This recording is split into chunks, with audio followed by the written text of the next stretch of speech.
What is going on, YouTube? This is Lawrence over at Mighty Comics and Collectibles, and another week, another Hot 10 list breakdown. I've gone through the books on this week's list, some really great keys on here, and of course there's always a few duds on these lists as well. We're going to get through them in a minute, but before we get started, guys, I'm going to remind you I will be doing a 2,000 subscriber giveaway. Once we reach that milestone, we're up to almost like 1920 or whatever we are now, so as soon as we get there, I'm going to announce something major to give away, and it's going to be awesome. We're going to jump in here at number 10 this week. At number 10, guys, is a copy of Star Wars Darth Vader number 3, the first appearance of Dr. Aphra. Now, I'm not going to come at you guys like I'm a huge Star Wars fan, because I am not.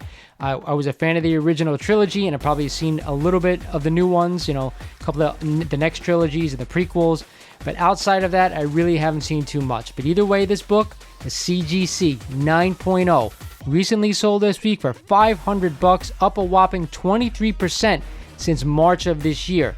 Like I said, I know all things Star Wars right now are incredibly on fire. Things are just skyrocketing. Once we see, you know, once we hear things that are maybe coming about on the Disney Plus series, it seems ever since they started coming out with these Disney Plus shows that all Star Wars keys are actually gone nuts over the past year and a half. So I'm going to stay away from this thing, guys. I would not be a buyer of this book for $500, and it is a modern age book. So if any modern age book you're going to go out there and collect, I would only collect it in a 9.6 or a 9.8. That's the only way I collect on modern books, stuff like that, and I don't really own that many of them. So to me, I'm definitely not a buyer of this book, but if it's something you're into and you really, really want, I can't really get in your way. At number 9 this week is a copy of The Punisher Limited Series, issue number 1. Of course, this is the first solo Punisher series that was ever released. I actually own this book. I've owned this book a bunch in the past, and I never paid more than $20 for it in high grade. But a CGC 9.8 recently sold this week for $1,500, up 15% since October of last year. I am not too sure why this book all of a sudden is worth $1,500. I think it's a little bit ridiculous. There are a lot of copies of this book out there. I actually have a copy, I believe, signed by Mike Zeck. I could be wrong. Don't quote me on that.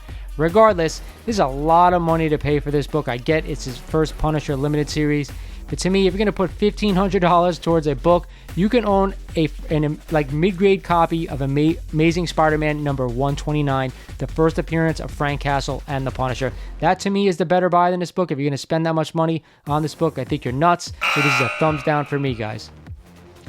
At number 8 this week is a massive, massive blue chip key.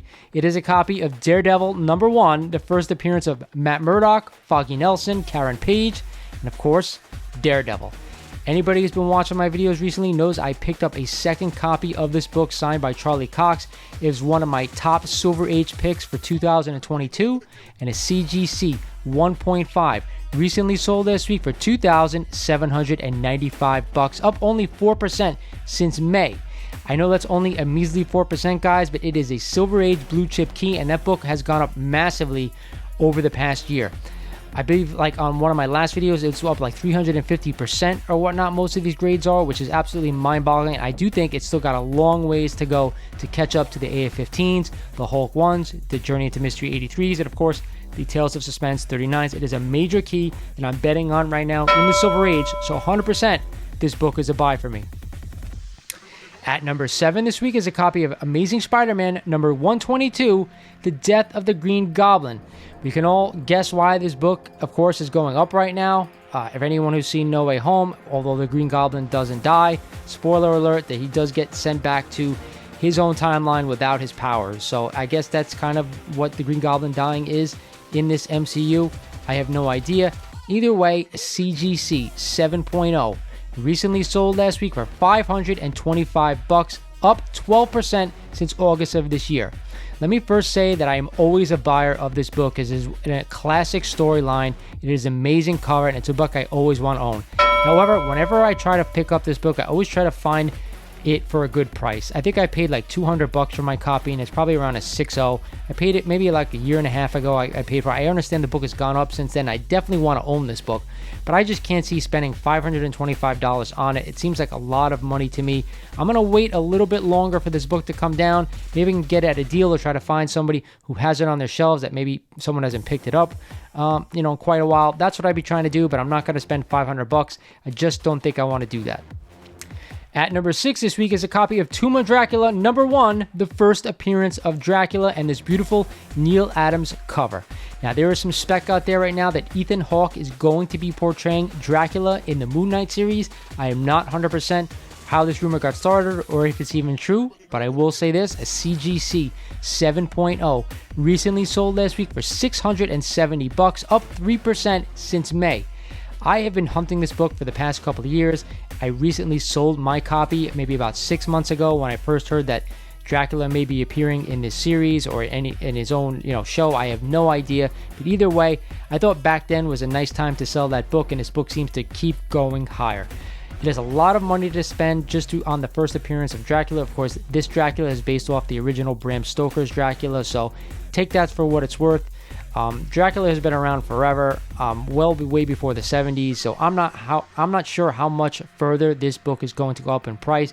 To me, I'm probably not going to re-add it back to the collection, only for the fact that I've already had it. It's gone up a big amount, and I don't see that much.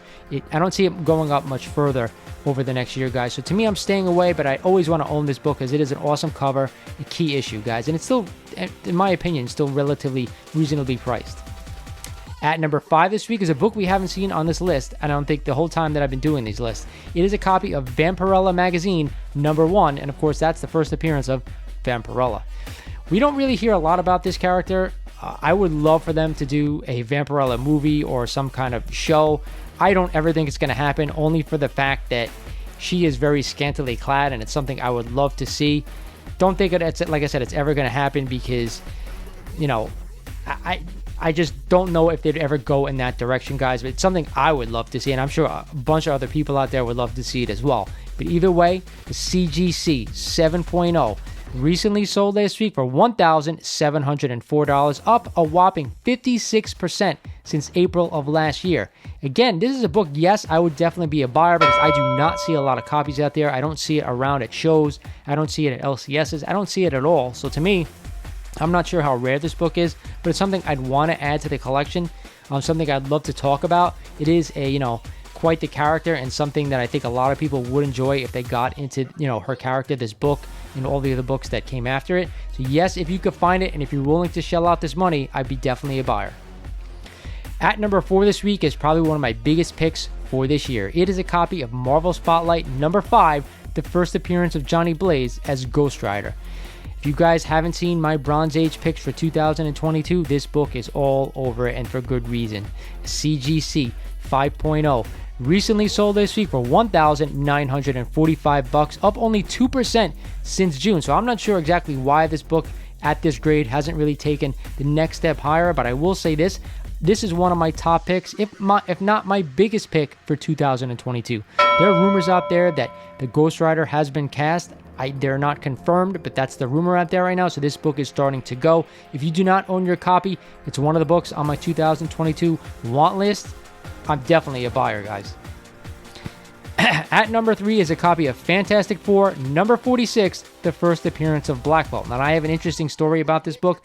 I actually picked up my copy maybe about 8 months ago, and I actually just listed it for sale on eBay, and it just sold for I think only like $150, so it's not that hot. It would be really hard to do this character in an MCU film. It's kind of got like a wacky costume, wacky powers, so I'm not sure if he's ever going to come to the screen. If he does, then I may be wrong. Maybe have like a cameo like MCU usually does, and they kind of make fun of their suits and stuff like that, so who knows. But either way, CGC 3.5 recently sold last week for $197, up 24% since 2015. Now that is a long time for only to be up 24%. We have about 7 years of waiting around just for that, and it's only at $197 at that grade. To me, I am not a buyer of this book. I told you guys I just sold my copy after having it for only maybe about 6 to 8 months. To me, it's just not worth it to keep the $200 book in my collection, and mine was probably around the same grade, maybe about a 4.0. Regardless, it's a cool Fantastic Four book to have, a first appearance book, an early FF book. Awesome to have in the collection, but I'm probably not spending the money on this character right now, guys. At number 2 is a copy of Thor #134, the first appearance of the High Evolutionary. Now, this book was on the list about a couple of months ago, and I said when it just came on, maybe you want to start picking up this book. Now that character, I think, has been confirmed for Guardians of the Galaxy 3, I am staying away. It has gone up too much. too fast, and to me, it's just going to drop once this movie comes out. CGC 7.0 recently sold this week for $800, up 19% since December.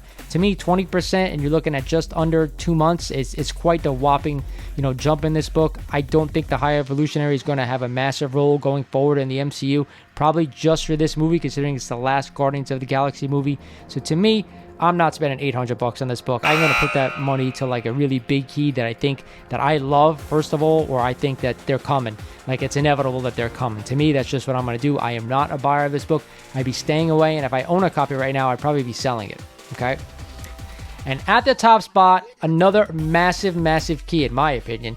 It is a copy of Amazing Spider-Man number 194 and the first appearance of one of my favorite characters, the Black Cat, Felicia Hardy. Again, watch my video. I'm going to drop it in the link after this video of my top Bronze Age picks for 2022 because this one's on it as well.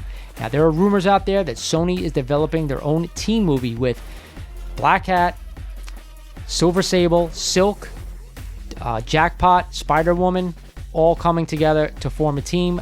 I am not sure if that's going to happen or not. I said in my last video that I'd much rather see Felicia Hardy introduced in a Spider-Man movie. I would love to see her team up with Tom Holland and, of course, become the villain and, of course, become his love interest. To me, that's one of the greatest stories in early ASM in the Bronze Age run. I loved it. I really want to see that on the big screen. So that's what I hope they're going to do. I don't think they are, unfortunately. I'm hearing that she may get her own solo movie now that it's talking about a team-up movie.